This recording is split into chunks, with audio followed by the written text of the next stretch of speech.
எல்லாரும் கர்த்தர் செய்த நன்மைகளுக்காக யாரும் அலட்சியமா இருக்கக்கூடாது. கர்த்தருடைய சபையில ஹல்லேலூயா. நாம நன்றி சொல்ல போறோம். கர்த்தர் ஒரு வார காலம் முழுவதும் ஹல்லேலூயா ஸ்தோத்திரம் ஹல்லேலூயா ஹல்லேலூயா. முதலாவது கர்த்தர் நமக்கு செய்த நன்மைகளுக்காக 2 வாரத்தை நமக்கு கர்த்தருக்கு நன்றி சொல்லலாம்.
கடந்த ஒரு வார காலம் முழுவதும் எங்களை கண்ணின் கண்மணி போல் பாதுகாத்த அந்த கிருபைக்காய் நமக்கு நன்றி செலுத்துகிறோம் அப்பா.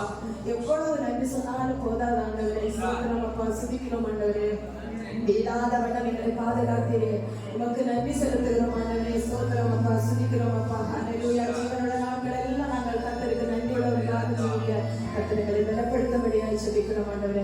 ஆராதனை கர்த்தர் நடத்தி தரும்படியாக ஜெபிக்கிறேன். ஆராதனை கர்த்தர் மகிமையாக நீர் வெளிப்படும்படியாய் ஜெபிக்கிறேன் அப்பா. ஆராதனை கட்டுகள் எல்லாம் கவிழ்ந்து போகும்படியாய் ஜெபிக்கிறேன் ஆண்டவரே. ஸ்தோத்திரம் அப்பா. அன்று பவுலும் சீலாவும் சிறைச்சாலையில் கர்த்தரை பாடி ஆராதித்த போது அவர்களை கட்டி வைத்திருந்த கட்டுகள் எல்லாம் கலந்து போனது போல ஆண்டவரே, நம்முடைய பிள்ளைகளாக எங்கள் மேல் இருக்கக்கூடிய கட்டுகள் எல்லாம் இயேசுவின் நாமத்தில் கலந்து போகும்படியாய் ஜெபிக்கிறேன் ஆண்டவரே. ஜனம் என்ற ஒரு விடுதலையோடு மடங்கி செல்லட்டும் அப்பா. சோதரம் உம்முடைய அபிஷேகம் என்று இறங்கணும் ஆண்டவரே. சோதரம் அப்பா, உம்முடைய அபிஷேகத்தால் ஒவ்வொரு பிள்ளைகளையும் நிரப்பி விட நான் ஜெபிக்கிறேன் ஆண்டவரே. கர்த்தரே செய்திருக்கிற கிருபைக்காக உமக்கு நன்றி செலுத்துகிறேன் அப்பா. ஹல்லேலூயா. ரோமர் 8ஆம் அதிகாரம் 14ஆவது வசனத்துல நம்ம இப்படி வாசிக்கிறோம். மேலும் எவர்கள் தேவனுடைய ஆவியினால் நடத்தப்படுகிறார்களோ அவர்கள் தேவனுடைய புத்திரராய் இருக்கிறார்கள். ஹல்லேலூயா. தேவனுடைய ஆவியினால் நடத்தப்படுகிறவர்கள் மாத்திரம்தான் தேவனுடைய புத்திரராய் இருக்கிறார்கள். ஹல்லேலூயா. நம்ம எல்லாரும் தேவனுடைய புத்திரர்கள். ஹல்லேலூயா. தேவனுடைய ஆவியினால ஒவ்வொரு நாளும் நடத்தப்படும்படியாக காலையில் அதிகாலையில் எழுந்தவுடன் ஆண்டவரே இன்று உம்முடைய ஆவியினால் என்னை நடத்தணும்னு நம்ம ஜெபிக்கணும். ஹல்லேலூயா. அவர் நம்மளை ஆட்கொண்டு அவர் தான் நடத்தணும். ஹல்லேலூயா. ஆவியானவர் நம்மோடு கூட இருக்கும்போது நம்ம எந்த தீய சக்தியும் தொட முடியாது. ஹல்லேலூயா. ஆவியானவர் நம்மோடு கூட இருந்தால் நம்மளால ஜெபிக்க முடியும். நம்முடைய மனம் புதிதாகும். ஹல்லேலூயா. சாத்தானின் எல்லா தந்திரங்களும் தகர்த்தெறியப்படும். ஹல்லேலூயா. நம்ம எல்லாரும் உள்ளத்தின் ஆழத்திலிருந்து அந்த ஆவியானவர் என்னை ஆட்கொள்ளணும். ஹல்லேலூயா. எல்லாரும் இந்த பாடலை உணர்ந்து பாடணும். ஹல்லேலூயா. ஆட்கொண்டு எங்களை அனலாக்கும் ஆண்டவரே. ஹல்லேலூயா. எல்லா சாத்தானின் தந்திரங்கள் எல்லாம் எங்களை பகர்ந்து கொண்டு நீங்க வாருங்கப்பா, எங்களோடு கூட வாருங்க சொல்லிட்டு கர்த்தரை நமக்கு உள்ளத்தின் ஆழத்திலிருந்து பாடி ஆராதிக்கலாம்.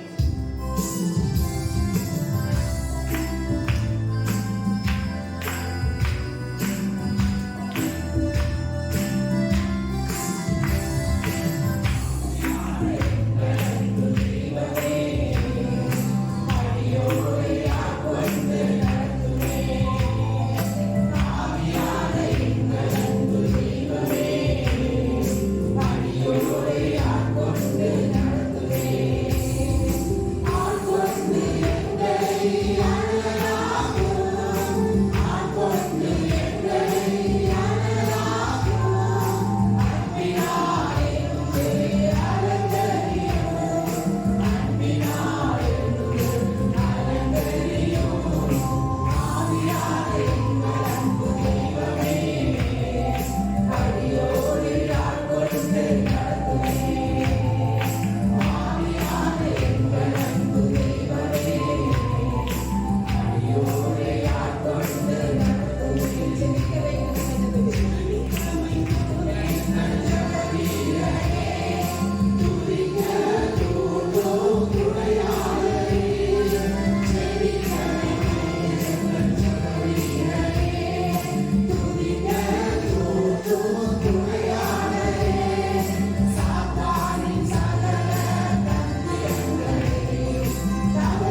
அடியோ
மாம்சத்திகைகள் எல்லாம் அகன்று போகும். ஹalleluya.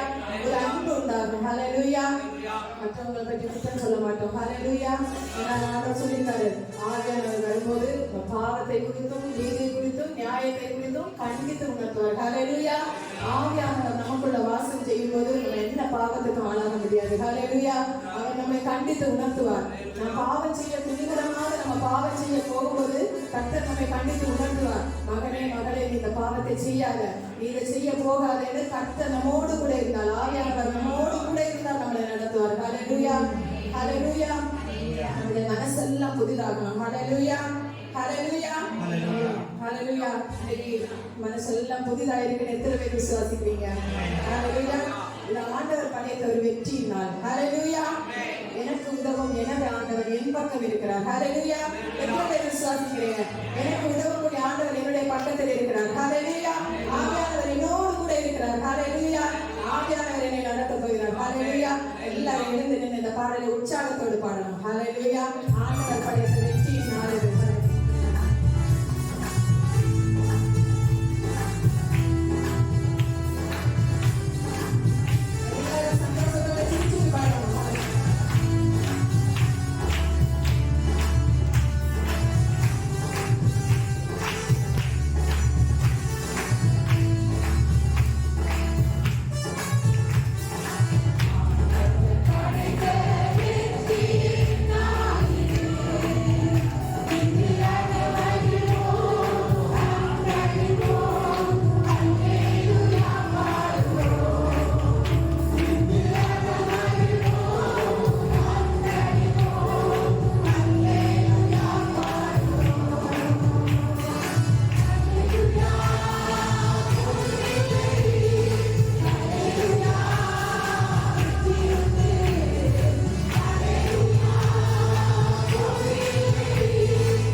தெரியாத பாட்டு தான். ஆனாலும் அந்த பாடல் பழைய பாட்டு, வருஷங்களுக்கு முன்னாடி உள்ள பாட்டு. ஒரு வரி கேட்டாலே அந்த பாடலை எல்லாராலே பாட முடியும். ஹல்லேலூயா.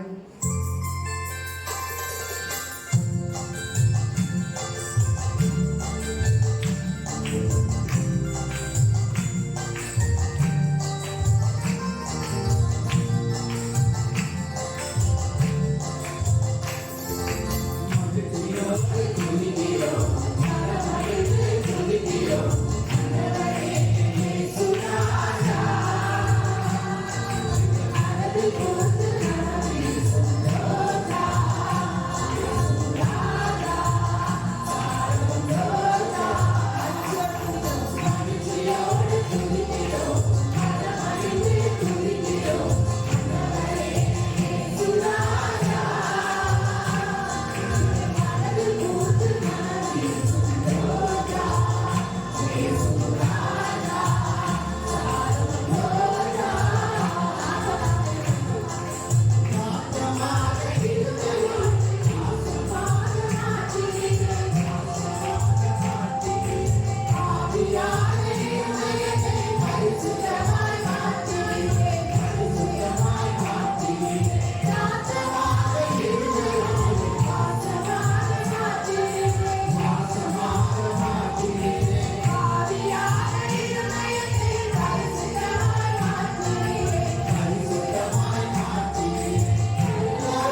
ஹalleluya. அவரை துதிக்க நம்மை தெரிந்தெடுத்தாரே, நம்ம பாக்கியமுள்ளவர்கள். ஹalleluya. அடுப்பின் அடியில் கிடந்தவர்களாக இருந்தாலும் பொருட்சலாய் மாற்றக்கூடிய தேவன். ஹalleluya, ஹalleluya. எல்லாருடைய வாழ்க்கையை நீங்க பின்னாடி திரும்பி பார்த்தா தெரியும். ஹalleluya. எப்படி இருந்தோம், நம்ம எந்த நிலைமையில இருந்தோம், இப்ப நம்ம ஆண்டவர் எந்த நிலைமையில உயர்த்தி வைக்கிறார். ஹalleluya. இந்த தெய்வத்தோடு நம்ம சொல்லுமா, என் கூடவே இருங்க இயேசுவே. ஹalleluya. பக்கத்துல இருங்க இயேசுவே. ஹalleluya, ஹalleluya. கண்ணீர் சிந்தக்கூடிய நேரத்துல எல்லாம் எனக்கு ஒரு தாயா, எனக்கு தகப்பனா இருந்து எங்களை ஆட்சி தேடினீங்களே அப்பா. ஹalleluya. எங்களை நீங்க கைவிடல அப்பா. ஹalleluya. எல்லாருக்கும் ஒரு ஒரு கதை உண்டு. ஹalleluya. எல்லாருக்கும் ஒரு கஷ்டமான ஒரு சூழ்நிலை உண்டு. ஹalleluya. அப்ப எல்லாம் நம்ம கூட இருந்தாரே அப்பா. ஹalleluya. தாண்டி வழி நடத்தினாரே அப்பா. ஹalleluya. அந்த அப்பாட்ட நம்ம ஒரு முறை கூட சொல்லுமா, என் கூடவே இரும் இயேசுவே. ஹalleluya, ஹalleluya. வியாதி நேரத்தில், நம்ம வறுமையோட இருந்த நேரத்தில் எல்லாம் நம்மளோட கூட இருந்தார். ஹalleluya. எவ்வளவோ பெரிய வியாதி நம்ம நேரத்தில் இன்னைக்கு நம்ம இருக்கிறோமா இல்லையா? ஹalleluya, ஹalleluya. நமக்கு நண்பராய், நமக்கு உற்றார் உறவினராய், தாயாய், தகப்பனாய், எல்லாத்துக்கும் எல்லாமா இருந்தது. ஹalleluya. இந்த தெய்வத்தோடு நம்ம உருகி உள்ளத்திலே கூட இரும் இயேசுவே. ஹalleluya. நீங்க இல்லாம என்னால வாழ முடியாது. ஹalleluya. கர்த்தர் இல்லாம நம்ம யாராலே வாழ முடியாது. ஹalleluya. அதை நம்ம பாடலாய் பாடி கர்த்தரை மகிமைப்படுத்தலாம்.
போதுமப்பா. ஹalleluya.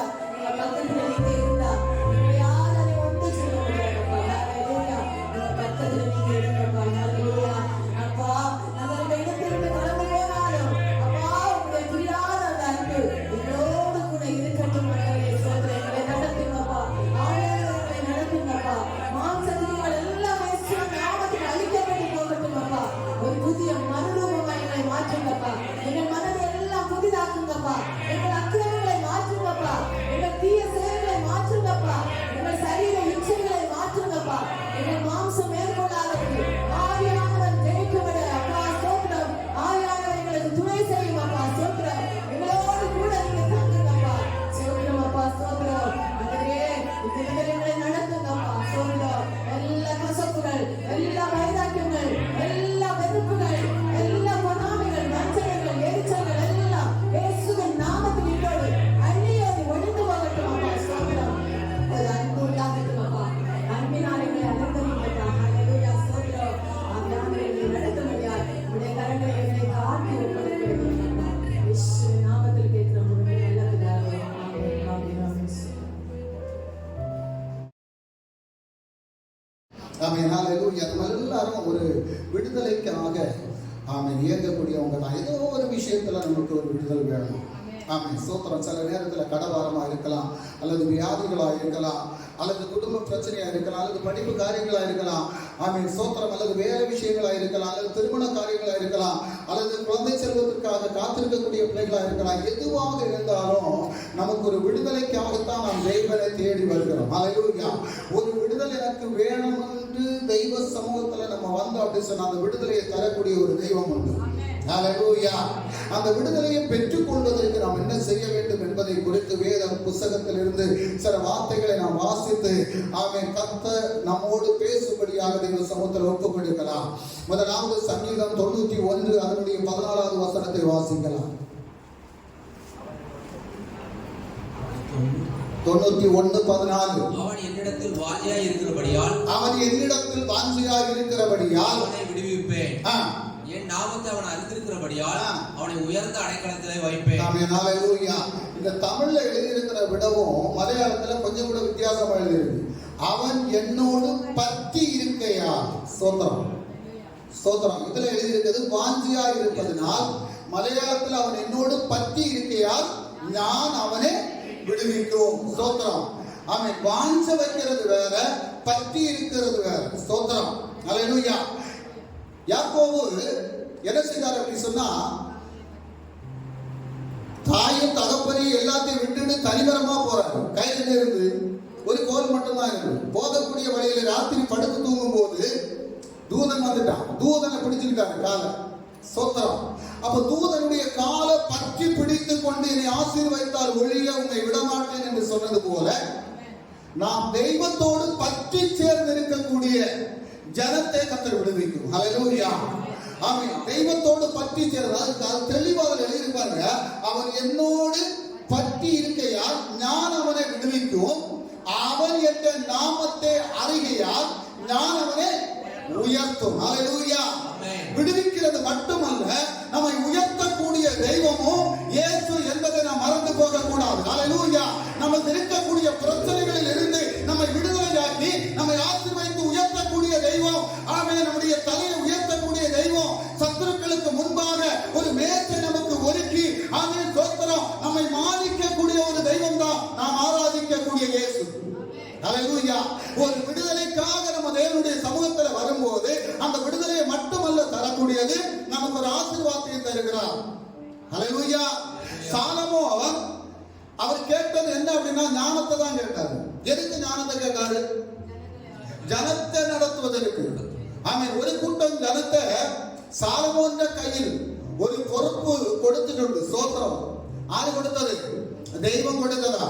தாவீதுக்கு பின்னே அவன் இஸ்ரவேல் ஜனங்களை நடத்த வேண்டி அவன் செருப்பத்தில் ஸ்தோத்திரம். அவனுக்கு அதுக்குள்ள ஞானம் இல்லை. அந்த சமயத்துல ஒரு ராஜ்ய பாரத்தை கர்த்தர் கொடுத்தார். அவன் தெய்வ சமூகத்துல போய் கேட்டது பணமோ தனமோ என்ன ஆட்களை வேற எதுவுமே அவன் கேட்கல. அவன் தெய்வ சமூகத்துல போயிருந்து கேட்டது, இந்த ஜனத்தை ஆளுகை செய்து நடத்துவதற்கான ஞானம் எனக்கு வேண்டும் என்று. ஹalleluya. அவன் அவனுக்கு ஞானத்தையும் கொடுத்து அதோடு கூட ஆசீர்வாதத்தை கொடுத்தார். ஹல்லேலூயா. நான் வேத புத்தகத்திலே வாசிக்கும் போது தெளிவாக இருக்குது, ஞானத்தை கொடுத்தது மட்டுமல்ல, ஆசீர்வாதத்தை கர்த்தர் கொடுத்தார். ஹல்லேலூயா. எனக்கு அருமையான தெய்வஜனமே, இன்று நீ ஒரு விடுதலைக்காக நீ வரும்போது, ஆமென், ஒரு சமாதானத்திற்காக வரும்போது, சந்தோஷத்திற்காக வரும்போது, தேவன் அது மட்டுமல்ல தரக்கூடியது, ஆமென், தேசத்திலே ஜாதிகளுக்கு முன்பாக உன்னை ஆசீர்வதித்தவருடைய தலையை உயர்த்தக்கூடிய ஒரு தெய்வம் என்பதை கூட நீ மறந்து போக கூடாது. ஹல்லேலூயா. ஆமென், ஸ்தோத்திரம். ஆனா வாஞ்சையா இருக்கக்கூடியவங்க, தெய்வத்தோடு பற்றி சேர்ந்திருக்கக்கூடிய எல்லாருக்கும் விடுதலை கிடைக்கும்னு சொல்ல முடியாது. கடந்த நாளிலே முந்தா நாள் ராத்திரி 11:30 மணிக்கு என் மகன் ராத்திரி கூப்பிட்டான். இப்படி ஒரு பையன் லிவர் கேன்சர் இருக்கிறான், ஆஸ்பத்திரியில் இருக்கிறான், அவனுக்கு லிவர் மாற்றி வைக்கணும்னு சொல்லி இருக்கிறாங்க, 26 வயசு பருவம் அப்படின்னு. ராத்திரி 11:30 மணிக்கு என்னை கூப்பிட்டு சொன்னான். நான் ஜோம் பண்ண ஆண்டவரே, உமக்கு சித்தமானால் அந்த மகனை விடுதலை ஆக்கும் அப்படின்னு சொல்லி. நேற்றுக்கு அந்த மகன் இறந்து போனதாக ஆமென் அறிந்தோம். ஸ்தோத்திரம். ஹல்லேலூயா. அப்ப தேவனோடு பற்றி சேர்ந்திருக்கக்கூடிய பிள்ளைகளுக்கு ஆபத்துக்கள் வந்தாலும் அதிலிருந்து கர்த்தர் விடுதலை ஆக்குவார். ஹல்லேலூயா. நம்ம பார்க்கிறோம் எத்தனையோ ஆபத்துகள் வருது. இன்னைக்கு காலையில நான் போகும்போது, இன்னைக்கு காலையில நான் கார் எடுத்து நான் வடதலைக்கு போகக்கூடிய வழியில அந்த நம்ம போத்தீஸ் பக்கத்தில் உள்ள அந்த சிக்னல்ல நான் இங்கிருந்து போறேன். எனக்கு சைடில் ஒரு ஆட்டோ போகுது. இப்போ எங்களுக்கு தான் சிக்னல் போட்டிருக்கு, எங்க சிக்னல்ல தான் நாங்கள் கரெக்டாக போகிறோம். இந்த ஆட்டோ இடது பக்கம் வருது. அங்கிருந்து 2 பையன்மாரி பைக்கில் நேர க்ரோஸ்ல வரான். ஒரு நெல் தப்பி இருந்துன்னு சொன்னா நான் நேரம் அவங்களுக்கு முன்னால கொண்டு இடிக்கணும். ஸ்தோத்திரம். ஏன்னா அவன் அங்கிருந்து வரது எனக்கு தெரியாது. சிக்னல் எங்க சிக்னல் தான் விழுந்துருக்கு, இன்னொரு சிக்னலே இல்லை. சிக்னலே இல்லாம இந்த பக்கம் ஆட்டோ போது நான் ஆட்டோ ஓவர்டேக் பண்றதுக்கு போறேன், அவன் நேரம் வரான். ஸ்தோத்திரம். ஹல்லேலூயா. அப்ப கர்த்தர் எவ்வளவு அருமையா பாதுகாத்து நடத்துறாரு. ஸ்தோத்திரம். ஹல்லேலூயா. அப்ப பாருங்க, கர்த்தர் நம்மோடு கூட இருந்தா மட்டும்தான் நமக்கு பாதுகாப்பு, நமக்கு விடுதலையும். அப்ப கர்த்தரோடு நம்ம சேர்ந்து இருக்கணும். கர்த்தர் நமக்கு செய்யக்கூடிய நன்மைகளை நினைத்து கர்த்தருக்கு நன்றி செலுத்தி கர்த்தரோடு சேர்ந்து இருக்கணும். பாருங்க, சங்கீதம் 42:1 வாசிக்கும் போது, சங்கீதம் 42:1, மானானது நீரோடைகளை வாஞ்சித்து கதறுவது போல தேவனே என் ஆத்துமா உம்மை வாஞ்சித்து கதறுகிறது. தங்கி சங்கீதக்காரன் சொல்றான், என் ஆத்துமா உம்மை வாஞ்சிக்கிறது. என் ஆத்துமா. ஸ்தோத்திரம். இந்த ஆத்துமா ஸ்தோத்திரம் வாஞ்சிக்கக்கூடிய காரியம் கர்த்தருக்காக வாஞ்சிக்கக்கூடியதா மாறணும். ஹல்லேலூயா. கர்த்தருடைய நாமத்தை மகிமைப்படுத்தக்கூடிய ஆமென் ஸ்தோத்திர காரியங்களை செய்வதற்கு வாஞ்சிக்கணும். இன்னும் கர்த்தரை அறிந்து கொள்வதற்காக வாஞ்சிக்கணும். இந்த ஆத்துமா அழிவை சந்திக்காதபடி, இந்த ஆத்துமாவுடைய அழிவை கொண்டு வரக்கூடிய சத்துருடைய கரத்திலிருந்து நம்மை விடுதலை ஆக்குவதற்கு தேவன் மேல் வாஞ்சியுள்ளவர்களாக, மான்கள் நீரோடைக்கு ஆமென் காத்திருப்பது போல வாஞ்சிக்கிறது போல. இப்ப மான்களுக்கு தண்ணி கிடைக்கல அப்படி சொன்னா எவ்வளவு வாஞ்சியோட இருக்கும் தண்ணிக்காக, அதே போல கர்த்தர் மேல் வாஞ்சியுள்ளவர்களாக நம்ம மாறும் போது நம்முடைய வாழ்க்கையில் ஒரு பெரிய விடுதலை உண்டாகும். ஹல்லேலூயா. ஒரு பெரிய விடுதலை உண்டாகும். சங்கீதம் 63:1 வாசிக்கும் போது 63:1 பாருங்க, தேவனே என்னுடைய தேவன், அதிகாலமே உம்மை தேடுகிறேன். வறண்டதும் உடைத்ததும் தண்ணீரற்றதுமான நிலத்திலே என் ஆத்துமா உம்மேல் தாகமாய் இருக்கிறது. ஸ்தோத்திரம். ஹல்லேலூயா. பாருங்க, தேவனே நீர் என்னுடைய தேவன், அதிகாலமே உம்மை தேடுகிறேன். ஸ்தோத்திரம். எல்லாருமே 10 மணிக்கு மேல எந்த ஆராதனை உண்டோ அங்கதான் கூட்டம் அதிகமா இருக்கும். ஸ்தோத்திரம். பாருங்க, எந்த சபையா இருந்தாலும் சரி, 10 மணிக்கு மேல எங்க ஆராதனை அதிகமா இருக்கு அங்க கூட்டம் அதிகமா இருக்கும். ஆனா சில கத்தோலிக்க சபைகளை நான் பார்த்திருக்கிறேன், காலையில 5 மணிக்கு அங்க ஆராதனை நடக்கு, ஆனா கொஞ்சம் பேர் போறாங்க. அடுத்த ஆராதனை 10 மணிக்கு அப்படின்னு சொல்லும் போது அடுத்த ஆராதனை நிறைய பேர் வராங்க. ஆனா நமக்கு கர்த்தர் கொடுத்த இந்த அதிகாலை நேரத்தில் கர்த்தரை துதிப்பதற்கு கர்த்தர் கொடுத்த இந்த நல்ல நேரத்தை நம்ம பயன்படுத்தி கொண்டு அவன் ஸ்தோத்திர தேவனுடைய சமூகத்தில் வரக்கூடிய பிள்ளைகளுக்கு ஒரு பெரிய விடுதலையை கர்த்தர் கொடுப்பார். ஹல்லேலூயா.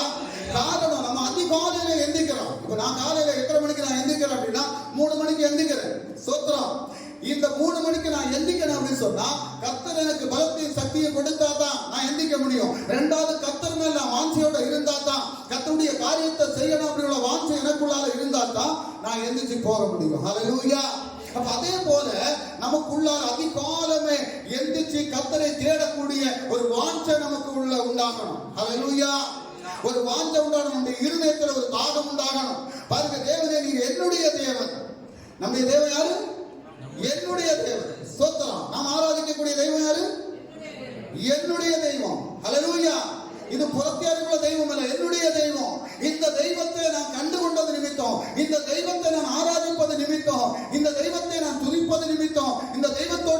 சேர்ந்திருப்பது நிமித்தம் என்னுடைய வாழ்க்கை ஆசீர்வதிக்கப்பட்டிருக்கிறது, என்னுடைய வாழ்க்கை பாதுகாக்கப்படுகிறது, என்னுடைய வாழ்க்கை இன்னும் ஆசீர்வதிக்கப்படும்.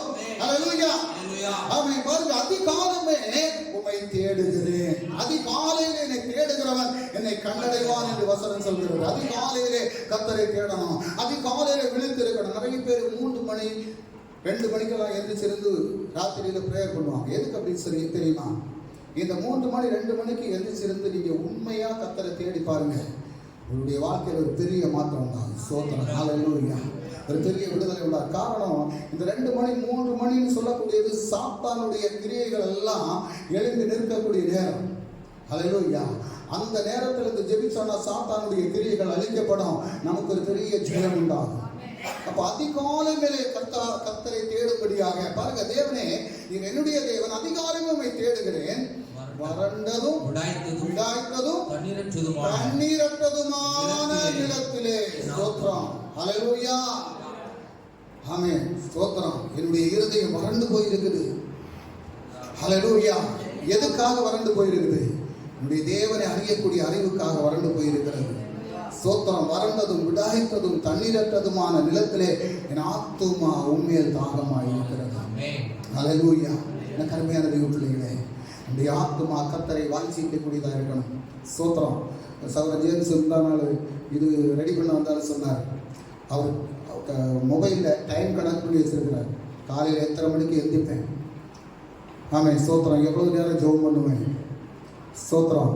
அவர் இப்படி இருக்காருன்னா பேர், அவர் கத்தோலிக்க குடும்பத்தில் உள்ளவர். அவருக்கு ஒய்ஃபு ஒரு நேரத்தில் செய்ததெல்லாம் ஒரு வண்டி, அதாவது ஒரு மகேந்திர வண்டி, அந்த வண்டி முழுவதும் கம்ப்ளீட் வரைஞ்சிருந்தாங்க ஒய்ஃபு செய்த காரியம். எதுக்காக தெரியுமா? இவர் விசுவாசத்தில் வந்து அவங்க விசுவாசத்தில் வராததுனால. ஸ்தோத்திரம். ஆமாம், அவங்க முகத்தில் காரி துப்புவாங்க, கெட்ட வார்த்தையாக பேசுவாங்க, ஆனால் அதெல்லாம் அவர் பொருட்படுத்தாதபடி கர்த்தரை முருக பிடிச்சு கொண்டார். இன்றைக்கும் அவர் அதிகாலையில் இருந்து ஜெபிக்கிறதுனால இன்றைக்கு அவங்களுடைய வாழ்க்கையில் நிறைய மாற்றங்கள் வந்திருக்கிறது. ஹல்லேலூயா. நிறைய மாற்றங்கள். ஏன்னா அவருடைய வாய் கொண்டு என்னென்ன சொல்லியிருக்கிறார். நாங்கள் நிறைய ஏதாவது காரியத்துக்கு இங்கே போனோன்னா நாங்கள் மணிக்கூர் கணக்கில் கர்த்தருடைய காரியத்தை குறித்து நாங்கள் பேசுவோம். ஸ்தோத்திரம். இன்னைக்கு பாருங்க, அந்த வண்டியெல்லாம் பெயிண்ட் அடிச்சு இப்போ நல்லா இருக்கிறாங்க, நல்ல முறையாக இருக்கிறாங்க. அப்போ அந்த ஜெபம், ஆமென், நம்மளும் அதிகாலையில் எழுந்து கர்த்தருடைய சமூகத்தில் இருந்து ஜெபிச்சோம் அப்படின்னு சொன்னா நம்முடைய ஜெபம் தேவனுடைய சமூகத்தில் கேட்கப்படும். நமக்கு ஒரு விடுதலை வேணும், நமக்கு ஒரு சுகம் வேணும், ஆமென், நமக்கு ஒரு ஆசீர்வாதம் வேணும், நம்முடைய பிள்ளைகளுடைய வாழ்க்கை ஆசீர்வதிக்கப்படணும், நம்முடைய பிள்ளைகளுடைய வாழ்க்கை பாதுகாக்கப்படணும். இன்னைக்கு பாருங்க, எத்தனையோ பிள்ளைகள் நிமித்தம் தாய் தகப்பன்மார் கண்ணீர் விட்டு கதறிக்கொண்டு இருக்கிறாங்க. என்னுடைய பிள்ளை என் வீட்டுக்கு வர வேண்டாம்னு சொல்றாங்க. சோத்திரம். ஏன்? என் பிள்ளை என் வீட்டுக்கு வந்தான்னு சொன்னா அவனை குறித்து எனக்கு பயமா இருக்கிறது, அவனை கொலை செய்து விடுவானோ அல்லது என்னை கெடுத்து விடுவானோ அப்படின்னு சொல்லி சொந்த தாய் தன்னுடைய பிள்ளையை குறித்து சொல்லக்கூடிய ஒரு காரியம். எனக்கு அருமையான தெய்வத்தனமே, இந்த காலகட்டம் அப்படிப்பட்ட காலகட்டத்துக்குள்ளாக இருக்கிறது. அதனால எனக்கு அருமையான தெய்வத்தனமே, அதிகாலையில தேவனுடைய சமூகத்தில் இருந்து கண்ணீர் வடித்து பிள்ளைகளுக்காக, ஆமென், சோத்திரனுடைய குடும்பங்களுக்காக நீங்க ஜெபிக்க ஜெபிக்க உங்களுடைய வாழ்க்கையில் ஒரு பெரிய மாற்றத்தை காண முடியும். ஹல்லேலூயா. ஒரு பெரிய விடுதலையை காண முடியும். பாருங்க, ஸ்தோத்திரம். முதலாவது நம்ம எதுக்கு மேல வாஞ்சியா இருக்கணும் அப்படின்னு சொன்னா கர்த்தருடைய வசனத்தின் மேல வாஞ்சியா இருக்கணும். வாசிங்க 1 பேதுரு 2வது அதிகாரம் 3வது வசனத்தை படிங்க. 1 பேதுரு 1 பத்ரோஸ் 2:3. நீங்கள் வளரும்படி புதிதாய் பிறந்த குழந்தைகளைப் போல திருவசனமாகிய களங்கமில்லாத ஞானப்பாலின் மேல் வாஞ்சியாய் இருங்கள். ஹல்லேலூயா. கரபடாத ஒன்று உண்டெങ്കിൽ இது மாத்திரமே. ஸ்தோத்திரம். லோகத்தில் இஷ்டம் போல புக்குகள் உண்டு. ஹல்லேலூயா. லோகத்தில் இஷ்டம் போல புக்குகள் உண்டு. എന്നാൽ കറപടാതെ ഒരു വചനം എന്ന് പറയുന്നത് ഇതിനകത്തിരിക്കുന്നു. ഹല്ലേലൂയ. അതുകൊണ്ട് കർത്താവിന്റെ വചനം പറയുന്നത്, സ്തോത്രം, നിങ്ങൾ വളരുംപടി പുതിയതായി പിറந்த കുழந்தையை போல. ഹല്ലേലൂയ. பாருங்க, மலையாளத்தில் என்ன எழுதி பாருங்க. 2 ഇപ്പോൾ ജനിച്ച சிசுக்களை போல. ஸ்தோத்திரம். இப்ப பிறந்த குழந்தை, அதான் சியாமலாவுக்கு ஒரு குழந்தை இருக்கு, அந்த குழந்தைக்கு ஏதாவது தெரியுமா? எதுவுமே தெரியாது. அதே போல நம்ம மாறணுமா? பாருங்க, இப்போ ஜனிச்ச சிசுக்களை போல രക്ഷക്കായി വളരുവാൻ വചനം എന്ന മായമില്ലാത്ത പാൽ കുടിപ്പീൻ. സ്തോത്രം. അമ്മയുടെ മുലപ്പാൽ കുടിച്ച് വളരുന്നതേക്കാളും ദൈവത്തിന്റെ വചനം എന്ന് പറയുന്ന ഈ പാൽ കുടിച്ച് വളരുമ്പോൾ നമ്മുടെ ജീവിതത്തിൽ ഒരു വലിയ ഒരു വിടുതലുണ്ടാകും. ഹല്ലേലൂയ. ഇതിന്റെ കയ്യിൽ എടുക്കണം. ഇത് ഓരോ ദിവസവും കയ്യിലെടുത്ത് ഇതിന്റെ മേലെ ഒരു വാഞ്ച ഉണ്ടാകണം. இந்த வசனத்தை வாசிக்கணும், படிக்கணும், இந்த வசனத்தின்படி நடக்கணும் அப்படியுள்ள ஒரு வாஞ்சை நம்முடைய இருதயத்துல தோடும் போது மட்டும்தான் நமக்கு ஒரு விடுதலையை கர்த்தருடைய சமூகத்திலிருந்து பெற்றுக்கொள்ள முடியும். ஹல்லேலூயா. மணிக்கூர் கணக்கில் நம்ம பல காரியங்களை மொபைல்ல செய்யறோம். சோத்திரம். அந்த மொபைல்ல காத்திருக்கும் போது இந்த வசனத்திற்காக நீ ஒரு நாள் அரை மணி நேரம் நீ செலவு பண்ணுனா உன் வாழ்க்கை முழுவதும் இந்த வசனம் உன்னை கொண்டு நடத்தும். ஹல்லேலூயா. உன் வாழ்க்கை முழுவதும் இது உன்னை உயரங்களிலே கொண்டு செல்லும். ஆமென். சோத்திரம். உன் வாழ்க்கை முழுவதும் நீ ஆசீர்வாதத்தோடு காணப்பட வேண்டும் என்றால் தெய்வத்தினுடைய வசனம் படிக்கக்கூடிய பிள்ளைகளாக நீ மாற்றப்படணும். ஹல்லேலூயா. பாருங்க, இது களங்கம் இல்லாதது. இது களங்கம் இல்லாதது. இதை நீ வாசிக்க வாசிக்க உன்னுடைய வாழ்க்கையில மாற்றங்கள் உண்டாகும். இதை படிக்க படிக்க இந்த வசனம் என்று சொல்லக்கூடிய இந்த ஞான பாலை நீ குடிக்க குடிக்க உன்னுடைய சரீரத்தில் இருக்கக்கூடிய பலவீனங்கள் மாற்றப்படும். ஒரு சரீரத்தில் இருக்கக்கூடிய பாவ கரைகள் மாற்றப்படும். ஒரு சரீரத்தில் இருக்கக்கூடிய பலவீனங்கள் மாற்றப்படும். ஒரு பரிசுத்தமான வாழ்க்கை வாழ்வதற்கு கர்த்தர் உனக்கு உதவி செய்வார். ஹல்லேலூயா. நீங்கள் வளரும்படி ஒவ்வொரு நாளும் நீங்க வளரணும். வசனத்துல வளரணும். ஸ்தோத்திரம். நாளுக்கு நாள் வசனம் படிக்கிறதுல வளரணும். எத்தனை பேர் ஆரம்பத்துல தீர்மானம் எடுப்பாங்க. என்ன தீர்மானம்? இந்த வருஷத்துல நான் பைபிளை படிச்சு முடிச்சிடும் அப்படின்னு சொல்லி. நான் கடந்த நாள்ல ஒரு புக்கு படிச்சேன். நம்முடைய சகோதர தாயப்பன் எழுதின புக்கு. அந்த புக்கில் சில காரியங்களை நான் படித்தேன். ஸ்தோத்திரம். நல்ல தீர்மானம் எடுப்பாங்க. எப்போ? டிசம்பர் மாதம் 31ஆம் தேதி ஒரு வாரம் என்ன நல்ல முறையா புரட்டி புரட்டி படிப்பாங்க. அடுத்தது எங்க கொண்டு வைப்பாங்க அப்படின்னு சொன்னா ஷோகேஸில் கொண்டு வைப்பாங்க. ஆமா, ஸ்தோத்திரம். அதுக்கு அடுத்தது இதுக்கு மேல ஒரு சாதனத்தை கொண்டு வைப்பாங்க. ஸ்தோத்திரம். இப்படியே வச்சு வச்சு அதுக்கப்புறம் என்ன நடக்கும்? ஒரு வருஷம் முடிவில் பார்க்கும்போது அந்த ஃபர்ஸ்ட் ஒரு வாரம் படிச்சாங்க தெரியுமா, அதில் தான் நிற்கும். இதெல்லாம் அழுக்கடங்கும். ஸ்தோத்திரம். ஹல்லேலூயா. இந்த வேத புஸ்தகத்தை கையில் எடுக்கும் போது தெரியும். வசனத்தை படிக்கக்கூடிய பிள்ளைகளுடைய வேத புஸ்தகம் எப்படி இருக்குன்றது வசனம் அந்த வேத புஸ்தகத்தை கையில் எடுக்கும் போதே தெரியும். ஹல்லேலூயா. இந்த வேத புஸ்தகத்தை நீங்க பாத்தீங்க அப்படின்னு சொன்னா உற்பத்தி முதல் வெளிப்பாடு புஸ்தகம் வரைக்கும், ஆதியாகமம் முதல் வெளிப்பாடு புஸ்தகம் வரைக்கும் இதுல எல்லா பக்கத்திலையும் வரைஞ்சிருப்பேன்.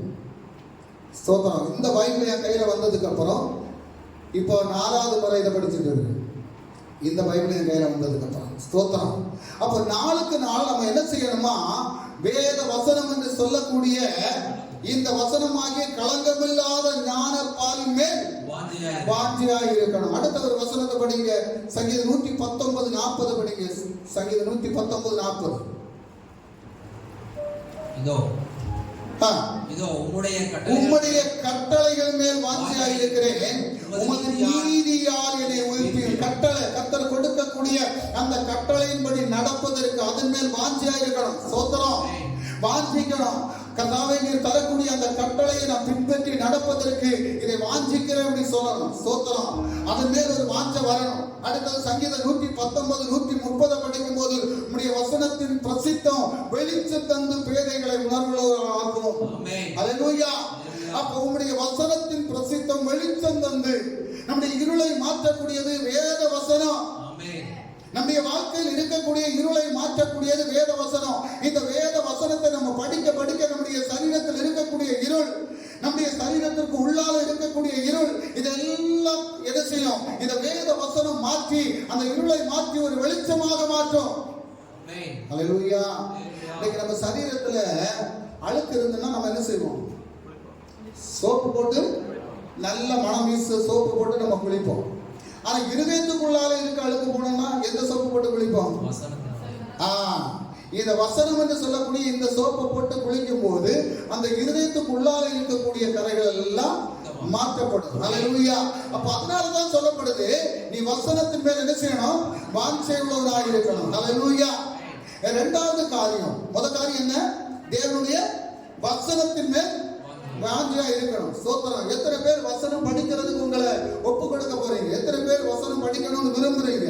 வசனத்திற்கு நான் செவி சாய்த்து அந்த வசனத்தை படிக்கிறதுக்கு என்னுடைய நேரத்தை செலவு பண்றேன் அப்படின்னு சொல்லி நீங்க உங்க சமயத்தை வசனத்தின் மேல வச்சீங்க அப்படின்னு சொன்னா நிச்சயமா உங்களுடைய வாழ்க்கையில் ஒரு பெரிய மாற்றத்தை காண முடியும், ஒரு பெரிய விடுதலையை காண முடியும். இந்த வருஷம் இன்னைக்கு 3வது மாதம் தான்.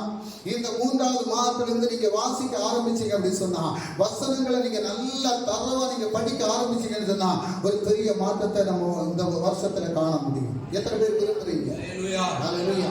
2வது விஷயம் என்ன அப்படின்னு சொன்னா, தேவனுடைய ஆலயத்தின் மேல் வாஞ்சியா இருக்கக்கூடிய பிள்ளைகளா நம்ம மாறணும். தேவனுடைய ஆலயத்தின் மேல் வாஞ்சியா இருக்கக்கூடிய பிள்ளைகளா மாறணும். பாருங்க, 1 நாளாகமும் அந்த 29வது அதிகாரம், 1 நாளாகமும் 29வது அதிகாரத்தை நம்ம வாசித்தோம் அப்படின்னு சொன்னா, 29வது அதிகாரம் 1, 2, 3 வசனத்தை வாசிங்க. பின்பு தாவீது ராஜா சபையார் எல்லாரையும் நோக்கி, தேவன் தெரிந்து கொண்ட என் குமாரனாகிய சாலமோன் இன்னும் வாலிபனும் இளைஞனுமாய் இருக்கிறார். செய்ய வேண்டிய வேலையோ பெரியது. அது ஒரு மனுஷனுக்கு அல்ல, தேவனாகிய கர்த்தருக்கு கட்டும் அரண்மனை. இன்னும் என் தேவனுடைய ஆலயத்தின் மேல் நான் வைத்திருக்கிற வாஞ்சையினால், இன்னும் என் தேவனுடைய ஆலயத்தின் மேல் நான் வைத்திருக்கிற வாஞ்சையினால், பரிசுத்த ஆலயத்துக்காக நான் சவதரித்த அனைத்தையும் தவிர எனக்கு சொந்தமான பொன்னையும் வெள்ளியையும் என் தேவனுடைய ஆலயத்துக்கு என்று கொடுக்கிறேன். ஸ்தோத்திரம். இப்போ தாவீது என்ன செய்தாரு? தாவீது என்ன ராஜ்யத்தினுடைய ராஜா, அவர் ஒரு ஆலயம் கட்ட வேணும் அப்படின்னு சொல்லிதான் இதெல்லாம் சேர்த்து வச்சாரு. ஆனா கர்த்தர் சொன்னாரு, நீ ஆலயத்தை கட்டக்கூடாது, எனக்கு ஆலயம் கட்டுறது யாரு? ஒரு மகன் சாலமோன் தான் கட்டணும். ஸ்தோத்திரம். அப்போ மகன் சாலமோன் தான் கட்டணும்னு சொன்ன உடனே இந்த தகப்பனார் சேர்த்து வச்சிருந்த அந்த பொருள் எல்லாத்தையும் என்ன செய்யறாரு? ஆலயத்தில் கொடுக்கிறாரு. ஏன் கொடுத்தாரு? அந்த ஆலயத்தின் மேல், அது கர்த்தருக்கு கட்டக்கூடிய ஆலயம், அந்த ஆலயத்தின் மேல் ஒரு வாஞ்சை உண்டா. ஸ்தோத்திரம். ஹல்லேலூயா. அதே போல நாம் ஆராதிக்கக்கூடிய ஆலயத்துக்கு வரும்போது இந்த ஆலயத்தின் மேல் அவங்களுக்கு ஒரு வாஞ்சை உண்டாகணும். ஹல்லேலூயா. இதுக்கு மேல ஒரு வாஞ்சை உண்டானா மட்டும்தான் இந்த ஆலயத்தில் உள்ள காரியங்களை நடத்துவதற்கு நீங்க உண்மையாக கொடுக்க முடியும். ஸ்தோத்திரம். அப்ப ஆலயத்தின் மேல் வாஞ்சை வேணும். இப்ப பாருங்க, தாவீது அவர் என்ன செய்யறாரு? எல்லாத்தையும் அந்த ஆலயத்தை கட்டுறதுக்கு என்ன தேவையோ அது அத்தனை கொடுத்தாரு அப்படின்னு சொல்லி அதனுடைய 3வது வசனம். 3வது வசனம். இன்னும் என் தேவனுடைய ஆலயத்தின் மேல் நான் வைத்திருக்கிற வாஞ்சையினால் பாருங்க, அவனுக்கு அந்த வாஞ்சை, அந்த இருதயத்தில் அந்த வாஞ்சை, நம்ம ஒவ்வொருத்தருடைய இருதயத்தில் அந்த வாஞ்சை தோணும் போது மட்டும்தான். இப்ப பாருங்க, காலையில 6:30 மணிக்கு தேவனுடைய ஆலயத்துல வரணும். என்ன, எத்தனை மணிக்கு வரணும்?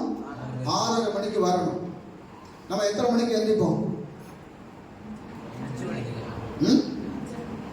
எத்தனை மணிக்கு? 5 மணிக்கு எந்திரிப்போம். 5 மணிக்கு எந்திரிச்சா கரெக்டா 6:30 மணிக்கு நம்ம தேவனுடைய சமூகத்துல வாரமா? இல்ல. ஏன் வரல? வராததுக்கு காரணம் என்ன?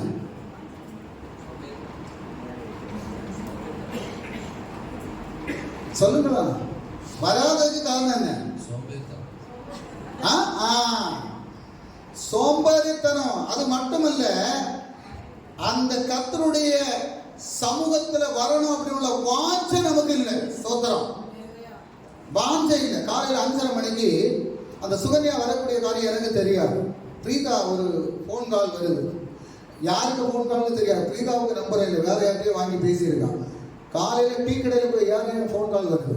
எனக்கு கூப்பிட்டு சொன்னா, பாஸ்டர் என் கூட என் ஃப்ரெண்டு ஒரு பிள்ளை வந்திருக்கா, நான் கூட கூப்பிட்டு வரேன் அப்படின்னு சொல்லி. ஸ்தோத்திரம். ஏன் அந்த பிள்ளை வந்தது? இன்னைக்கு அது வீட்டில் அங்கே இருந்திருக்கலாம். ஓகேவா? அப்போ அதனுடைய இருதயத்தில் அந்த வாஞ்சை வந்ததுனால தான் காலையில் என்னை கூப்பிட்டு ரெடியாக இருந்து வராங்க. ஸ்தோத்திரம். ஆமென். இந்த வாஞ்சை நம்ம ஒவ்வொருத்தருக்கு உள்ளாலே வரணும். ஸ்தோத்திரம். ஆனா நமக்கு தந்திருக்கக்கூடிய வேலையை சரியான நேரத்தில் நம்ம செய்ய ஆரம்பிக்கும் போது மற்றவங்க நினைப்பாங்க. ஸ்தோத்திரம். நம்ம 6:45 வரணும்னு சொன்னா நம்ம 6:30 வந்துட்டோம்னு வைங்க, மற்றவங்க பார்ப்பாங்க, ஐயோ அவங்க நேரத்தை ஆரம்பிக்கிறாங்க, நம்ம நேரத்தோட போவோம் அப்படின்னு சொல்லி. இல்ல, 7 மணிக்கு தான் ஆரம்பிக்குது, நமக்கு 7:30 போகணும் காத்திருக்க மாட்டாங்க. ஏன்னா அங்க பிள்ளைங்க 6:45 ஆரம்பிச்சிருவாங்க. அப்ப நம்ம நேரத்தோட போகணும். சோத்திரம். இந்த வாஞ்சை நம்ம ஒவ்வொருத்தருக்கு உள்ளாலே உண்டாகணும். இந்த வாஞ்சை வர வர நம்முடைய வாழ்க்கையில மாற்றம் உண்டாகும். அவன் சபையில மாற்றம் உண்டாகும், ஒரு பெரிய விடுதலை உண்டாகும், ஒரு சந்தோஷம் உண்டாகும். ஹல்லேலூயா, ஹல்லேலூயா. நாளுக்கு நாள் நம்முடைய வாழ்க்கையில மாற்றம் உண்டாகும். நாளுக்கு நாள் மாற்றம் உண்டாகணும். அதற்காக நம்ம ஆயத்தப்படுத்தணும். தேவனுடைய சமூகத்தில் அதற்காக ஆயத்தப்படுத்தணும். சோத்திரம். நாம் வேத புத்தகத்தை நம்ம வாசித்தோம் அப்படி சொன்னா ஒவ்வொருவரும் தெய்வ சமூகத்துல தங்களை தாக்கி ஆயத்தப்படுத்தி ஆமென் உன்னதமான ஸ்தானத்தில் கர்த்தர் கொண்டு இருக்கிறார். ஹல்லேலூயா. அப்ப நம்மளும் ஆயத்தமாகணும். ஹல்லேலூயா. ஸ்தோத்திரம். சங்கீத புத்தகம் 84வது சங்கீதம் 2வது வசனத்தை படிங்க. 84 என் ஆத்துமா கர்த்தருடைய ஆலய பிரகாரங்களின் மேல் வாஞ்சையும் கவனமுமாய் இருக்கிறது. என் இருதயமும் என் மாம்சமும் ஜீவனுள்ள தேவனை நோக்கி கம்பீர சத்தம். என்ன சொல்லிருக்கு? என்ன சொல்லிருக்கு? என் ஆத்துமா கர்த்தருடைய ஆலய பிரகாரங்களின் மேல் வாஞ்சையும் கவனமுமாய் இருக்கிறது. சங்கீதக்காரன் தாவீதினுடைய வாழ்க்கை ஜெயமாக மாறுவதற்கு மெயின் காரணம் என்ன அப்படின்னு சொன்னா, அவனுடைய இருதயம் முழுவதும் கர்த்தரை வாஞ்சிக்கக்கூடிய, கர்த்தரை துதிப்பதிலே, கர்த்தரை ஆராதனை செய்வதிலே, கர்த்தருடைய நாமத்தை மகிமைப்படுத்துவதிலே இருந்தது நிமித்தம் தான் தாவீதினுடைய வாழ்க்கையில எத்தனையோ போராட்டங்கள் வந்து தாவீதை அழிக்க நினைத்த எல்லா சத்துருக்களையும் கர்த்தர் தாவீதுக்கு முன்பாக அவன் சொத்தரை முற்றகுத்த வைத்ததற்கு மெயின் காரணம் இதுதான். ஹல்லேலூயா. நம்முடைய வாழ்க்கையினுடைய ஆசீர்வாதத்தினுடைய ரகசியம் இதுதான். ஹல்லேலூயா. ஒவ்வொரு கிறிஸ்தவ பிள்ளைகளுடைய வாழ்க்கையின் ரகசியம், ஆசீர்வாதத்தின் ரகசியம் இதுதான். என் ஆத்துமா கர்த்தருடைய ஆலய பிரகாரங்களின் மேல் வாஞ்சையும் கவனமாய் இருக்கிறது. என் இருதயமும் என் மாம்சமும் ஜீவனுள்ள தேவனை நோக்கி கம்பீர சத்தமிடுகிறது. ஹல்லேலூயா. என் மாம்சமும் என் இருதயமும் அவன் வாஞ்சிக்கக்கூடியதா மாறணும். எனக்கு அருமையான தெய்வ ஜனமே, உலகத்தினுடைய காரியங்களுக்காக, உலகத்தினுடைய ஐஸ்வர்யங்களுக்காக, உலகத்தினுடைய காரியங்களுக்காக நாம் இன்னும் அதிகமாக வாஞ்சித்தோம் அப்படின்னு சொன்னா அதெல்லாம் ஒரு நாள் அழிந்து போகுது. நீ கர்த்தருக்காக வாஞ்சித்தா கர்த்தர் எல்லா காரியங்களையும் நிலையாக நிறுத்துவார். ஆமென். ஹல்லேலூயா, ஹல்லேலூயா, ஹல்லேலூயா, ஹல்லேலூயா. ஏன்னா நம்ம கர்த்தருடைய இரத்தத்தால விலை கொடுத்து மீண்டெடுக்கப்பட்ட பிள்ளைங்க. அவருடைய இரத்தத்தால நம்ம வாங்கி இருக்கிறாரு. எதுக்கு வாங்கினார் அப்படின்னு சொன்னா அவருடைய சமூகத்தில் இருப்பதற்காக. அவன் சோத்திரம். அவர் உன்னதமான ஸ்தானத்தில் இருப்பது போல நம்மளையும் அந்த உன்னதமான ஸ்தானத்திற்கு கொண்டு செல்வதற்காக, அல்லாத இந்த பூமியில விட்டு போவதற்காக அல்ல, இந்த பூமியில கிடைக்கக்கூடிய ஆசீர்வாதத்திற்காக அல்ல, இந்த பூமியில கிடைக்கக்கூடிய பேருக்கு புகழுக்குமாக அல்ல, அவன் தேவனோடு இசைந்திருப்பதற்காக நமக்காக ரத்தம் செஞ்சு நம்மை மீண்டெடுத்த தெய்வம். அதனால அவர் மேல் வாக்கியமுள்ள பிள்ளைகளாக நம்ம மாறணும். ஆமென். ஹல்லேலூயா. விரும்புகிறார். ஹல்லேலூயா. சங்கீதம் 26:8 படிங்க. 26:8. கர்த்தாவே, உமது ஆலயமாகிய வாசஸ்தலத்தையும் உமது மகிமை தங்கிய ஸ்தானத்தையும் வாஞ்சிக்கிறேன். ஹல்லேலூயா. இங்க என்ன இருக்கு? இங்க என்ன இருக்கு? அவருடைய மகிமை இருக்கிறது. ஹல்லேலூயா. அது தேவனுடைய சமூகத்தில் இருக்கிறது. கர்த்தரை ஆராதனை செய்யக்கூடிய இடத்திலே அவருடைய மகிமை இருக்கிறது. எங்க 2-3 பேர் என்னுடைய நாமத்தில் கூடி வருவீர்களோ அவருடைய நடுவில் இருக்கிற நீ ஆராதனைக்கு இந்த இடத்துல வருவதற்கு முன்பாகவே கர்த்தர் இங்க வந்து காத்திருப்பார். ஹல்லேலூயா. அவருடைய மகிமை இந்த இடத்துல இறங்கணும்னு சொன்னா அவரை காக்க வைக்கிறதுக்காக அல்ல, நாம் அவருக்காக காத்திருக்கக்கூடிய பிள்ளைகளா மாறணும். ஹல்லேலூயா. காரணம் உளையான சேற்றில் கிடந்த நேரத்துல நம்மை தூக்கி எடுத்த கர்த்தர். அவன் எல்லோராலும் புறக்கணிக்கப்பட்ட நிலைமையில இருந்த நேரத்துல நம்மை தேடி வந்த தெய்வம். நம்ம இன்னைக்கு ஒரு பாட்டு பாடணும் இல்லையா? ஸ்தோத்திரம். என்ன பாட்டு பாடணும்? என்ன பாட்டு பாடணும்? ஸ்தோத்திரம். மகிழ்ச்சியோடு துதிக்கிறோம், மனம் மகிழ்ந்து துதிக்கிறோம், மன்னவரே இயேசு ராஜா மனதில் பூத்து. ஸ்தோத்திரம். அந்த பாட்டினுடைய வரிய ஸ்தோத்திரம். மனம் வீசு ரோஜா அப்படின்னு சொல்லி அவர் எழுதணும் அப்படின்னு சொன்னா பரிசுத்த ஆவியானவர் அந்த மனுஷனை எவ்வளவு அருமையா நடத்தி அந்த பாட்டினுடைய வரிகளை எழுதி இருக்கிறாரு. அப்படி எழுதி நம்ம கையில தந்திருக்கிறாரு அப்படின்னு சொன்னா அந்த அளவு அவர் தேவனுக்கு மேல வாஞ்சியோட இருந்ததுனால. ஹல்லேலூயா. நம்மளும் அது போல வாஞ்சியோட இருந்தோம் அப்படின்னு சொன்னா இன்னும் கர்த்தர் நம்மளை என்ன செய்வாரு? இன்னும் கர்த்தர் நம்மை விடுவிப்பார், இன்னும் கர்த்தர் நம்மை ஆசீர்வதிப்பார், இன்னும் கர்த்தர் நம்மை உயர்த்துவார். ஹல்லேலூயா. பாருங்க, அடுத்தது மூன்றாவது ஒரு காரியம், இரவும் பகலும் ஜெபத்திற்கு. ஆமென், ஸ்தோத்திரம். வாஞ்சையோட இருந்து ஜெபிக்கணும். ஏசாயா 26வது அதிகாரம் என்னுடைய 9வது வசனத்தை வாசிக்கிறேன். ஏசாயா 26:9. என் ஆத்துமா இரவிலே உம்மை வாஞ்சிக்கிறது, எனக்குள் இருக்கிற என் ஆவியால் அதிகாலையிலும் உம்மை தேடுகிறேன். ஹல்லேலூயா. என்ன சொல்றார் பாருங்க, என் ஆத்துமா இரவிலே உம்மை வாஞ்சிக்கிறது. எத்தனை பேருடைய ஆத்துமா இரவு நேரத்துல கர்த்தருக்காக வாஞ்சிக்கிறது? அடுத்து சொல்லு பாருங்க, ஆமென், எனக்குள் இருக்கிற என் ஆவியால் அதிகாலையிலும் அதிகாலையில் என்னை தேடுகிறவன் என்னை கண்டடைவான். சோத்திரம். அதனால தான் நான் சொல்றது, நீங்க செய்யக்கூடிய காரியம் எல்லாத்திலையும் ஒரு பெரிய மாற்றத்தை காணணும், விடுதலையை காணணும், சுகத்தை காணணும் நீங்க விரும்புறீங்க அப்படின்னு சொன்னா அதிகாலையில கர்த்தரை தேடுவதற்கு நீங்க இருக்கணும். அவருக்கு மேல ஒரு வாஞ்சை வரணும். ஸ்தோத்திரம். அவருக்கு மேல ஒரு வாஞ்சை வரணும். எனக்கு முந்தா நாள் ஜெயசேகரன் சொன்ன காரியம் எனக்கு ரொம்பவும் பிடிச்சது. ஸ்தோத்திரம். ஏன்னா காலையில அவர் அலாரம் வச்சிருக்கிறார். அந்த மணிக்கு எந்திரிச்சு அவருடைய கடற்கரை முடிச்சுட்டு 1 மணிக்கு ஒரு ஜெபம். அந்த 1 மணிக்கு ஒரு ஜெபம் முடிச்சுட்டு அதுக்கப்புறம் தான் நடக்க போறது பாக்கியுள்ள காரியங்கள் எல்லாம். அப்ப முதல்ல யாருக்கு அவர் முதல் உரிமை கொடுக்கிறாரு? முதல்ல அவருடைய இருதயம் எதுக்காக வாஞ்சிக்குது?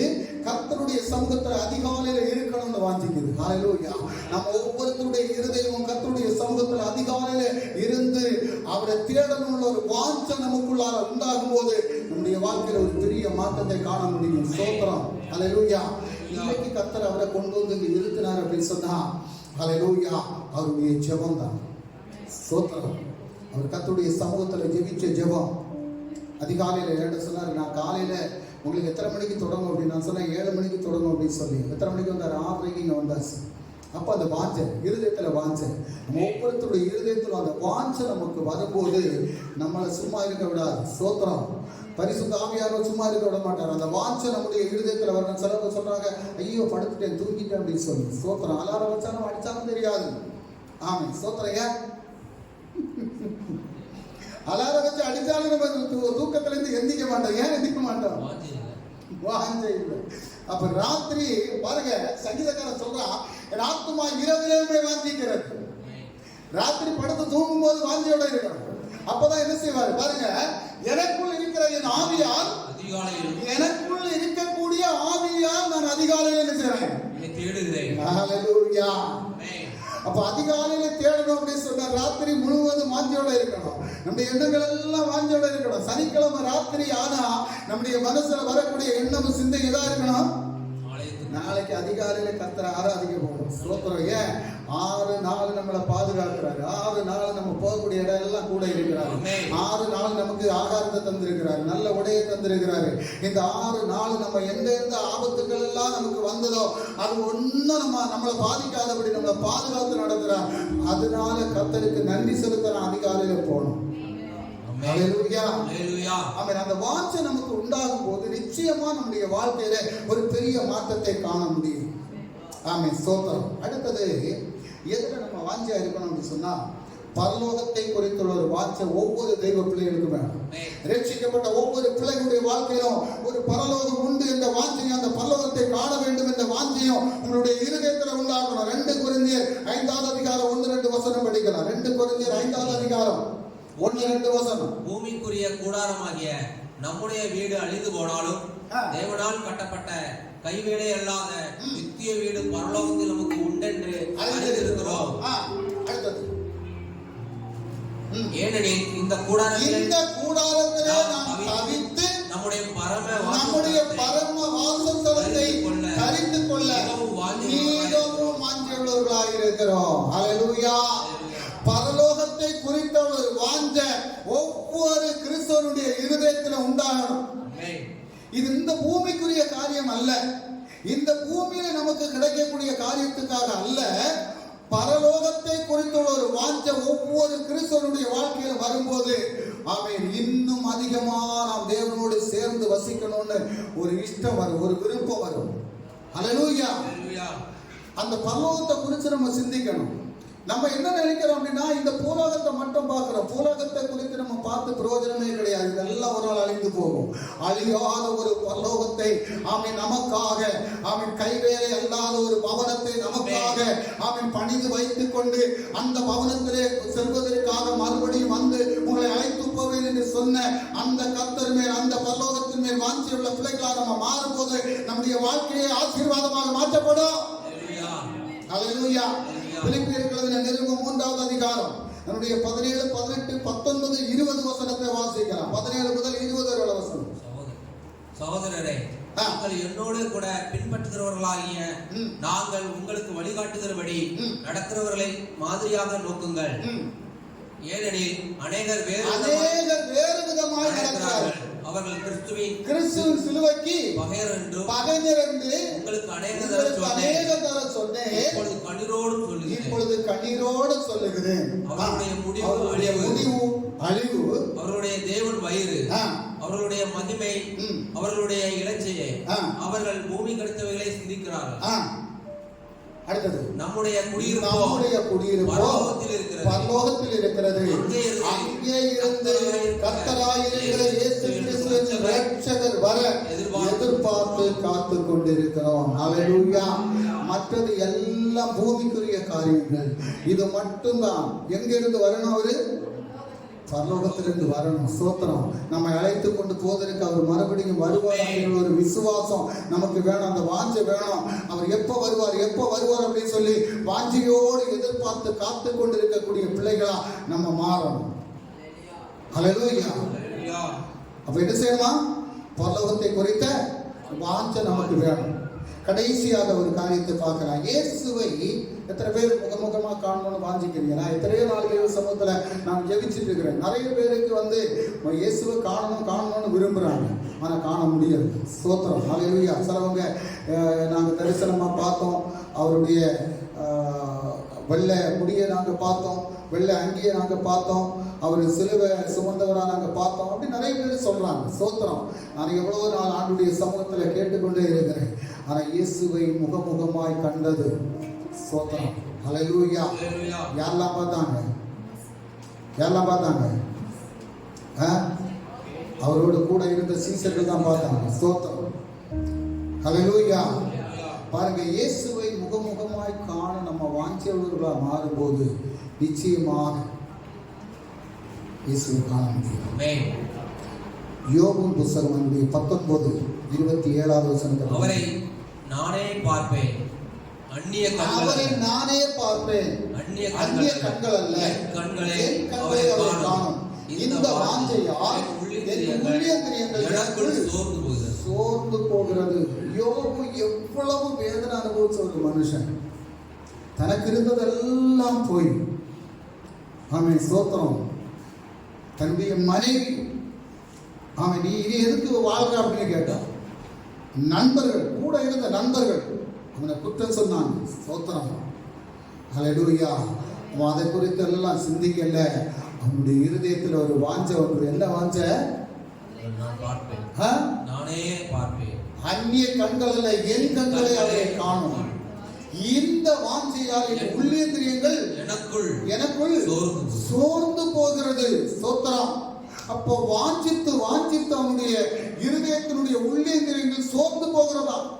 ஹல்லேலூயா. இன்னைக்கு அதே போல சோர்ந்து போய் இருக்கிறீங்களா? இந்த இயேசுவை நான் காணணும், இயேசுவை தரிசிக்கணும், இன்னும் தரிசிக்க முடியல, இன்னும் காண முடியல, சோர்ந்து போயிருக்கிறீங்களா? இங்க சோர்ந்து போகாதுங்க. கர்த்தர் நிச்சயமாக எல்லாருடைய கண்களுக்கு முன்பாக காணக்கூடிய ஒரு நாள் உண்டு. ஹல்லேலூயா. பாருங்க, 1 யோவான் 3வது அதிகாரம் என்னுடைய 2-3 வசனத்தை வாசிக்கலாம். 1 யோவான் 3:2-3 வசனம். பிரியமானவர்களே, இப்பொழுது தேவனுடைய பிள்ளைகளாய் இருக்கிறோம். இனி எவ்விதமாய் இருப்போம் என்று இன்னும் வெளிப்படவில்லை.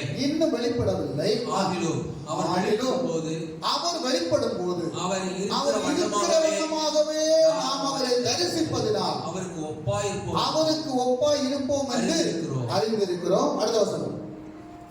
அவர் மேல் இப்படிப்பட்ட நம்பிக்கை வைத்திருக்கிறவன் எவரும் அவர் சுத்தமுள்ளவராய் இருக்கிறது போல தன்னையும் சொல்லுகிறார். ஹல்லேலூயா. அவரை காணணும்னு வாஞ்சிக்க கூடிய நம்ம ஒவ்வொருத்தரும் நம்ம நம்மை பரிசுத்தப்படுத்திக் கொண்டு ஆமென் ஸ்தோத்திரம் அவர் சுத்தமுள்ளவராய் இருப்பது போல நாமும் பரிசுத்தப்படுத்திக் கொண்டு தேவனை நாம் தரிசிக்க வேண்டும் என்ற வாஞ்சையோடு அந்த யோபு சொன்னது போல ஆமென் ஸ்தோத்திரம் சோர்வடைந்து போகாதபடி மறுபடியும் அவரை காண்பேன் என்ற விசுவாசத்தோடு யாரெல்லாம் தெய்வ சமூகத்தில் நீங்க இருக்கிறீங்களோ நீங்க மறுபடியும் அவரை காணக்கூடிய ஒரு நாள் உண்டு. அதற்காக உங்களை ஆயத்தப்படுத்துங்க. கர்த்தர் நம்ம ஒவ்வொருவரையும் விடுவித்து அவருடைய வருகையிலே ஆமென் அவரோடு கூட சேர்ந்து இருப்பதற்கு நம்மை ஆயத்தப்படுத்தி ஆமென் நிறுத்துவார். ஹல்லேலூயா ஹல்லேலூயா. அப்ப முதலாவது என்ன செய்யணும் அப்படின்னு சொன்னா கர்த்தர் மேலுள்ள அந்த வாஞ்சையை நம்ம என்ன செய்யணும்? அதிகரிக்கப்படணும். அந்த வாஞ்சை நமக்கு மேல வரணும். ஹல்லேலூயா. அந்த வாஞ்சை வரும்போதுதான் இன்னும் இந்த உலகத்தினுடைய பாடுகள், உலகத்தில் இருக்கக்கூடிய கஷ்டங்கள், நஷ்டங்கள் இதெல்லாம் நம்ம பார்க்காம அந்த கர்த்தரை காண வேண்டும் என்ற வாஞ்சையோடு சந்தோஷத்தோடு காத்திருக்க முடியும். ஹல்லேலூயா. ஒரு பெரிய விடுதலை நம்ம காணணும் அப்படின்னு சொன்னா சங்கீதக்காரன் சொன்னது போல அவன் என் மீது வாஞ்சியாய் இருக்கிறபடினா என்ன ஸ்தோத்திரம். சங்கீதம் 91:14 படி. சங்கீதம் 91:14. அவன் என் மீது வாஞ்சியாய் இருக்கிறபடியா அவனை விடுவிப்பேன். ஸ்தோத்திரம். நமக்கு ஒரு விடுதலை வேணும். எதுல விடுதலை வேணும்? எதுல விடுதலை வேணும்? எல்லா காரியங்களிலும் ஒரு விடுதலை வேணும். ஆனா அந்த விடுதலையை தரக்கூடியது யார் அப்படின்னு சொன்னா கர்த்தரால் மட்டும்தான் தர முடியும். ஆனா அந்த விடுதலைக்காக வாஞ்சிக்கக்கூடிய பிள்ளைகளா இருக்கணும். பாருங்க சொல்றாரு, அவன் என்னிடத்தில் வாஞ்சியா இருக்கிறபடியால் அவனை விடுவிப்பேன், என் நாமத்தை அவன் அறிந்திருக்கிறபடியால் அவன் உயர்ந்த அடைக்கலத்திலே உயர்ந்த அடைக்கத்திலே வைக்கக்கூடிய தெய்வம் அதுதான் பரலோகம். இந்த பூமிக்குரிய கூடாரம் அல்ல, பரலோகத்திலே ஸ்தோத்திரம் கைவேலை அல்லாத ஒரு கட்டிடத்தை கட்டி கொண்டு இருக்கிறார். யாருக்காக? அவருடைய பிள்ளைகளுக்காக, அவரை அறிந்த பிள்ளைகளுக்காக, அவரால் தெரிந்து கொள்ளப்பட்ட பிள்ளைகளுக்காக, அவருடைய வசனத்தின்படி நடக்கக்கூடிய பிள்ளைகளுக்காக, அவருடைய கட்டளைகளை பின்பற்றி நடக்கக்கூடிய பிள்ளைகளுக்காக கைவேலை அல்லாத ஒரு பவனத்தை கட்டி கொண்டு இருக்கிறார். மறுபடியும் வந்து அந்த பவனத்திற்குள் நம்மை கொண்டு செல்வதற்கு கர்த்தர் போதுமானவராக இருக்கிறார். அதனால எனக்கு அருமையான தெய்வ பிள்ளைகளே, ஆமென் ஸ்தோத்திரம், அவர் மேல் வாஞ்சை உள்ள பிள்ளைகளாக நம்ம மாறும் போது ஒரு பெரிய மாற்றத்தை, ஒரு பெரிய விடுதலையை நாம் காண முடியும் என்ற விசுவாசத்தோடு தெய்வ சமூகத்திலே இருக்கலாம். எல்லாரும் தெய்வ சமூகத்தில் எழுந்து இருக்கலாம். ஹல்லேலூயா. மகிழ்ச்சியோடு துதிக்கின்றோம், மனம் மகிழ்ந்து துதிக்கிறோம். மன்னவரே இயேசு ராஜா, எங்க மனதில் பூத்து மனம் வீசும் ரோஜா, இயேசு ராஜா சாரும் ரோஜா.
நல்லவரே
தர்மையான பகல் நேரத்திற்காக நான் உனக்கு நன்றி செலுத்துகிறேன்.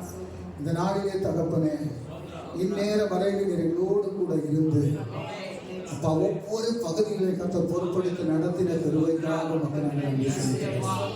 இந்த கர்த்தாவே சோத்திரம், அந்த பாடல் ஆராதனையை நீ நடத்தி தந்தீரப்பா. என்னுடைய பிள்ளைகளுடைய வேத படணும், அதுபோல சகோதரனுக்கு கர்த்தாவை கொடுத்த சங்கீத பகுதி, காணிக்கை பகுதி, அதுவே சோத்திரம் வேத வசன பகுதி, ஒவ்வொரு காரியங்களையும் கர்த்தர் கூட இருந்து ஆமே ஒவ்வொரு காரியங்களையும் கர்த்தருக்கு பிரியமானதாக நீ மாற்றி தந்த கிருபைக்காக உமக்கு நாங்கள் நன்றி செலுத்துகிறோம் அப்பா. ஒவ்வொரு பிள்ளைகளையும் வசனத்தால் இடையட்டும்படியாக ஒவ்வொரு பிள்ளைகளும் வசனத்திலே வாஞ்சையுள்ள பிள்ளைகளாக அதுவே சோத்திரம் இனியுள்ள நாட்கள் கர்த்தருக்கு வாழ்வதற்கு தங்களை அர்ப்பணம் செய்து கொள்ள ஒவ்வொரு பிள்ளைகளுடைய வாழ்க்கையிலும் இருக்கக்கூடிய எல்லா தடைகளும் மாற்றப்படும்படியாக ஒவ்வொருவரும் சமாதானத்தோடு சந்தோஷத்தோடு மடங்கி செல்ல கர்த்தர் கிருபை செய்யும்படியாக பிதா குமாரன் பரிசுத்த ஆவி நாமத்தினாலே நான் ஆசீர்வதித்து செல்வேன். என்னுடைய மடக்கு யாத்திரைகள் எல்லாம் கூட மீண்டும் நாங்கள் ஒருவரை ஒருவர் காணுவரை ஒவ்வொருவரும் சிறகில் மறைத்து பாதுகாத்து கொண்டு நடத்த வேண்டும். ஒப்பு கொடுக்கிறேன். இயேசு கிறிஸ்து வல்லமையுள்ள நாமத்தில் செபிக்கிறேன் பிதா. என் ஆத்துமாவை கர்த்தரை ஸ்தோத்திரி.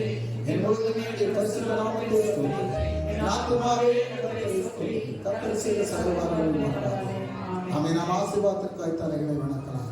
கர்த்தராகிய இயேசு கிறிஸ்து அன்பும் பிதாவின் கருணை பரிசுத்த ஆவியாருடைய சமாதானமும் சந்தோஷமும் கூட்டாய்மையும் கர்த்தருடைய இரண்டாம் வருகையில் ஒவ்வொருவரும் மேல் இருக்குமாறாகட்டும். ஆமென். சேர்ந்த கர்த்தர்